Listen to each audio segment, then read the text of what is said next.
Hello everyone, आज मैं यहाँ पर 8 कलियों वाली सलवार की कटिंग करूँगी। उसकी कटिंग करने के लिए आप मेरे स्क्रीन पर देख सकते हो जो सलवार का जो मेजरमेंट है वो पूरा कितना है।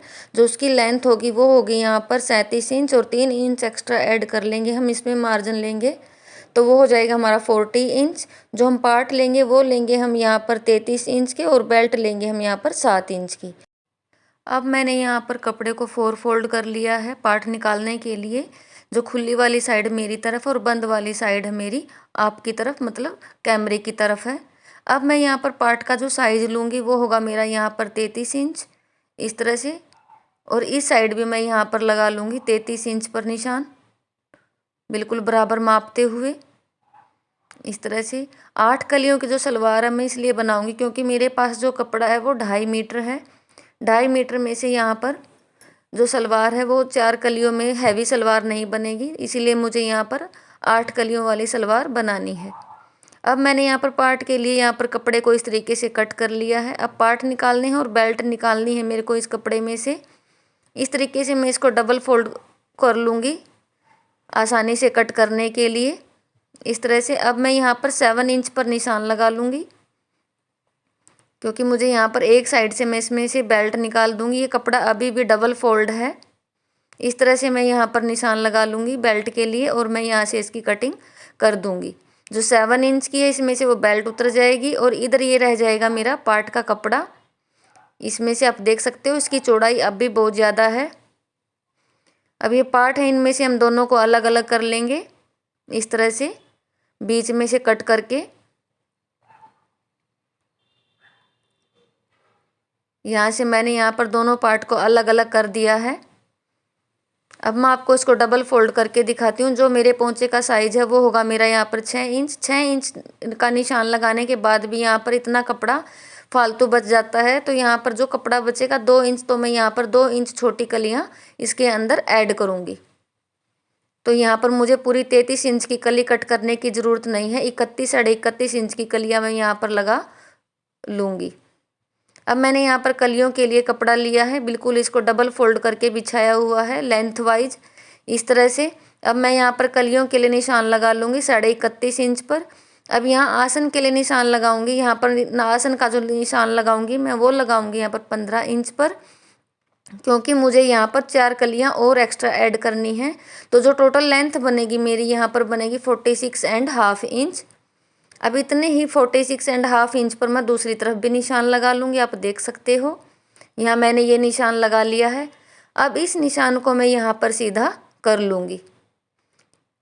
छोटी कलियाँ डालने के लिए हमें यहाँ पर आसन को बड़ा लेने की ज़रूरत है, और आसन को इतना बड़ा लेंगे कम से कम भी हमारा 15 इंच का आसन बड़ा होना ज़रूरी है।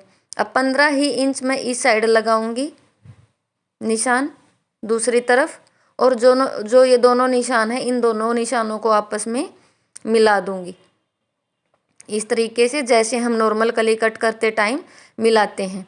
मुझे कलियों में कोई मार्जिन की नीड नहीं है नीचे की तरफ, क्योंकि जो मैंने जो पार्ट लिए हैं उनमें मेरा कपड़ा काफ़ी है, तो इसीलिए मैं यहाँ पर कोई कपड़ा एक्स्ट्रा नहीं लूँगी। यहाँ पर जैसे हम 1 इंच 2 इंच की कलियों का सीधा कपड़ा कट करके निशान लगाते हैं। अब मैंने यहाँ पर चारों कलियाँ कट कर ली हैं। अब मैं यहाँ पर इन दोनों कलियों को भी बीच में से अलग अलग कर दूँगी इस तरीके से, आप देख सकते हो इस तरह से, क्योंकि एक तरफ बंद कपड़ा होता है तो दूसरी तरफ खुला कपड़ा होता है, इस वजह से। यहाँ पर मैंने इसके आसन को अलग अलग कर दिया है 2 कलियों का। अब इन कलियों को एक साथ रखूँगी, चारों कलियों को बिल्कुल आपस में मिला के इस तरह से रख के हम यहाँ पर चारों कलियों को रख लेंगे बिल्कुल बराबर करके इस तरह। अब मैं इनको इस तरह से सीधा रखूँगी ताकि मैं यहाँ पर 4 कलियाँ और अच्छे से इनकी सेटिंग करके कट कर सकूँ। अब मैंने यहाँ पर चारों कलियों को रख लिया है। अब मैं यहाँ पर 4 कलियाँ और कट करने के लिए इस तरीके से यहाँ पर 4 फोल्ड कपड़े को लूँगी इस तरह से। जो हमारा कटिंग करने के बाद जो एक्स्ट्रा कपड़ा बच जाता है मैं उसको लूँगी यहाँ पर, और इस तरह से मैं यहाँ पर रखूँगी बिल्कुल मिलाते हुए। इसके ऊपर हाफ इंच मैं इसके ऊपर इस तरीके से चढ़ा दूँगी, जितना मेरा सिलाई में मार्जिन जाएगा उतना इस तरह से। दबा के रखूँगी। इस तरह से हम कपड़े की जो थोड़ी सी लेंथ है वो एक्स्ट्रा ही रखूँगी मैं यहाँ पर, आप देख सकते हो। और यहाँ पर जितना हमें आसन लेना होता है सलवार का, इसमें हम उतना ही आसन लेंगे। यहाँ पर लूँगी मैं 10 इंच का आसन। अब मैं यहाँ पर इस तरीके से निशान लगा लूँगी जैसे मेरी कलियों का कट है, इस तरह से। और इस तरीके से हमारी जो है 4 छोटी कलियाँ और कट हो जाएंगी सलवार की। इस तरह से आप देख सकते हो कि जो मेरी सलवार की जो 8 कलियां कट हो चुकी हैं, 4 छोटे वाली और 4 बड़े वाली, इनको हमें अटैच भी इसी तरीके से करना है जैसे ये रखी हुई हैं।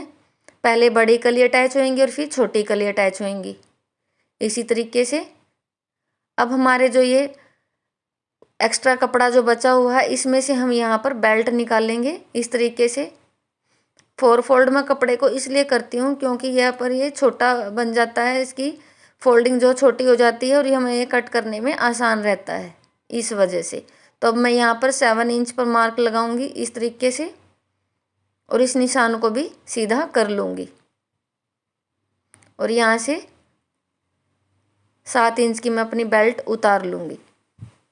अब आप देख सकते हो जो बेल्ट का साइज़ है वो मेरा छोटा है क्योंकि मुझे बेल्ट चाहिए 25 इंच की, लेकिन ये साइज़ है कम है। तो मैं यहाँ पर एक्स्ट्रा कपड़ा लूँगी, मुझे पूरा साइज़ रखना है। तो यहाँ पर इस तरीके से मैं मार्जिन को अंदर की तरफ रखते हुए सिलाई के, और यहाँ पर भी ये 7 इंच का मार्क लगा करके, निशान लगा करके इसको कट कर दूँगी।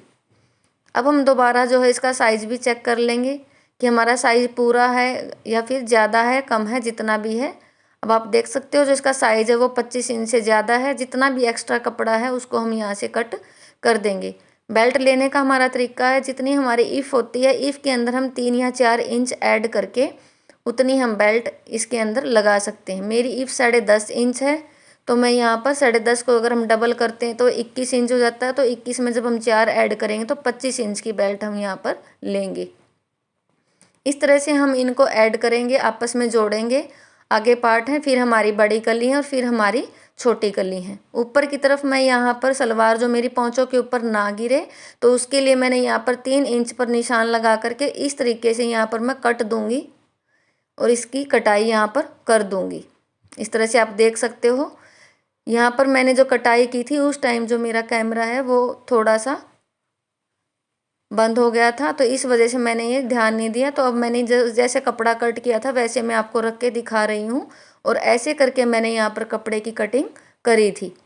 इससे क्या होता है, हमारी आगे से सलवार है बिल्कुल खड़ी रहती है, बिल्कुल भी पौंचों के ऊपर नहीं आती। जितना भी एक्स्ट्रा कपड़ा हमारे पौंचों के ऊपर गिरता है उसको हम आगे से कट इस तरीके से कर लेते हैं। अब आप देख सकते हो हमारा जो ये ऊपर से कट था, ये कपड़े का हमें ध्यान रखना है कि इसको ऊपर ही रखना है पौंचे बनाते टाइम, और हमें इस तरीके से यहाँ पर ऐड करेंगे, जोड़ेंगे कलियों को। बड़ी कली एक तरफ एक पार्ट के साथ और दूसरी कली दूसरी तरफ, और साथ में बड़ी कली के साथ एक छोटी कली एक तरफ और एक छोटी कली दूसरी तरफ बड़ी कली के साथ अटैच कर लेंगे। ये हमारा होगा जोड़ने का तरीका कलियों को इस तरह से। और इस तरह से हम यहाँ पर पार्ट के साथ कलियों को जोड़ लेंगे, आप देख सकते हो। और जो मेरी कलियाँ आप देख सकते हो पार्ट से थोड़ी सी 2 इंच ऊपर हैं इस तरह से, क्योंकि पार्ट का जो मेरा साइज़ था वो काफ़ी था। अब मैं यहाँ पर आसन को जोड़ लूँगी दोनों तरफ इस तरह से। हमें ध्यान रखना है कि सीधी साइड हमारी अंदर की तरफ रहे और उल्टी साइड बाहर की तरफ रहे, दोनों पार्ट की, इस तरह से। और यहाँ पर हम सिलाई लगा देंगे आसन के ऊपर, और इस तरह से हमारा जो है कलियाँ हैं और जो पार्ट हैं वो आपस में अटैच हो जाएंगी, जुड़ गई हैं। अब मैं यहाँ पर बेल्ट लगाने के लिए पीछे वाली जो चुन्नट में डालती हूँ, यहाँ पर 2 इंच पर मैं निशान लगा लूँगी। इसके लिए मैंने यहाँ पर बेल्ट के लिए आगे जितना कपड़ा बचेगा यहाँ आसन का, वो उसमें बेल्ट में चला जाएगा, जितनी भी चुन्नट बनेगी इसके साथ। बेल्ट डालने का तरीका है जो मैं यहाँ पर उसकी अलग से वीडियो बना चुकी हूँ, आप देख सकते हो कितनी अच्छे से मेरी यहाँ पर बेल्ट डली हुई है। आप मेरे चैनल पर विजिट करके इसकी वीडियो देख सकते हो। इस तरीके से मैंने यहाँ पर पीछे भी चुन्नट डाली हुई हैं, और मैंने एक ही सिलाई के साथ चुन्नट और बेल्ट लगाई है। इस तरह से मैंने यहाँ पर पोंचे को भी तैयार कर लिया है। पोंचे की भी मैंने वीडियो अपने चैनल पर अपलोड कर रखी है। बड़े ही सुंदर डिजाइन के साथ मैंने पोंचे को बनाया, जिसको हर कोई बना सकता है। अब मैं यहाँ पर आपको मोहरी तैयार करके दिखाऊंगी कि कैसे हम मोहरी को तैयार करते हैं सलवार की, जिससे हम मोहरी को अगर खींचेंगे तो, क्योंकि इसमें उरेब होती है, तो जब हम इसको खींचते हैं तो हमारी सिलाई जो है बीच में से टूट जाती है। उसके लिए मैं आपको एक छोटी सी टिप्स दूंगी, आप मेरी वीडियो को पूरा ज़रूर देखें कि कैसे हम मोहरी को बनाएंगे जिससे हमारी सिलाई में जो है खिंचावट ना आए। हमने यहाँ पर पोंचे के लिए निशान लगाया 6 इंच पर, आप देख सकते हो। और हमें इंच टेप को इस तरीके से तिरछा रखते हुए हम यहाँ पर निशान लगा लेंगे इस तरह से, ताकि जो हमारी जो सिलाई है पूरी फिनिशिंग के साथ आए। और अब हम यहाँ पर सिलाई लगाएंगे। फिर ऐसे ही हम दूसरे पोंचे के ऊपर भी बिल्कुल बराबर का निशान लगाएंगे इस तरह से। हमें ध्यान रखना है कि जो दोनों तरफ हमने निशान लगाने हैं दोनों पोंचे के ऊपर, ताकि जब हम मशीन पर इसको रखें तो हमारे जो पोंचे हैं वो आगे पीछे ना हो जाएं। अब हम इसके ऊपर भी इसी तरीके से निशान लगा लेंगे जैसे हमने दूसरे पोंचे के ऊपर लगाए हैं इस तरह से। अब हम इसके जो है सिलाई लगाएंगे इस तरीके से। हम पोंचे के ऊपर रख करके मशीन चलाएंगे अपनी इस तरह से।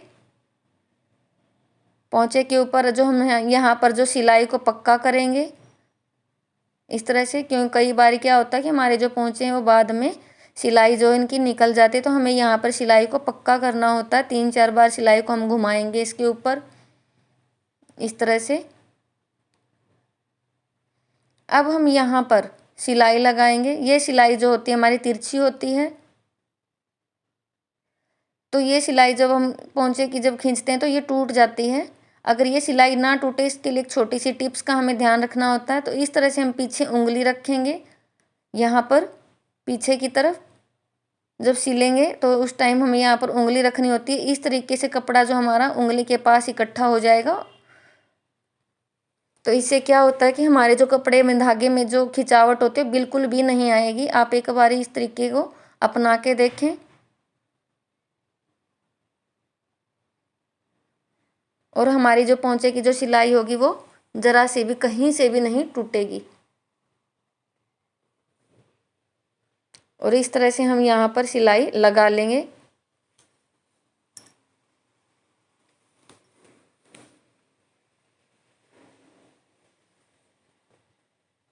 और इस तरह से हमें ध्यान रखना है कि जो हमारा आसन है आगे और पीछे वाला बिल्कुल साथ आए, बिल्कुल सिलाइयाँ मिलनी चाहिए उनकी। आगे और पीछे वाले आसन की आगे पीछे नहीं होना चाहिए। पूरी फिनिशिंग के साथ हमें अपनी सिलाई लगानी चाहिए इस तरह से।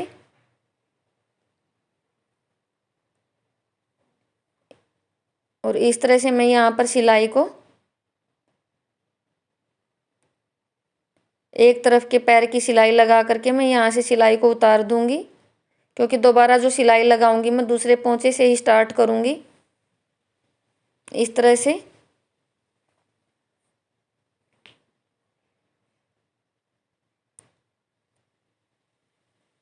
इस तरह से आप देख सकते हो मैं यहाँ पर पोंचे से ही अपनी सिलाई को शुरू करूंगी और यहाँ पर सिलाई को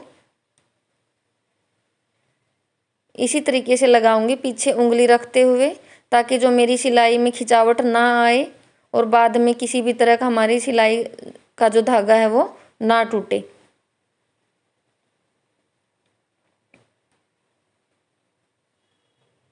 इस तरह से आप देख सकते हो जो मेरी जो सलवार है वो कंप्लीट हो चुकी है।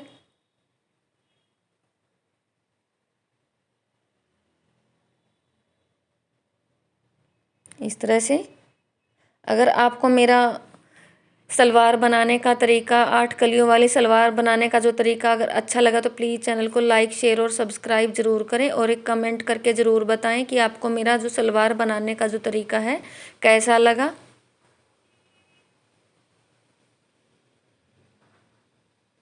इस तरह से हम यहाँ पर पोंचों के ऊपर डबल सिलाई कर लेंगे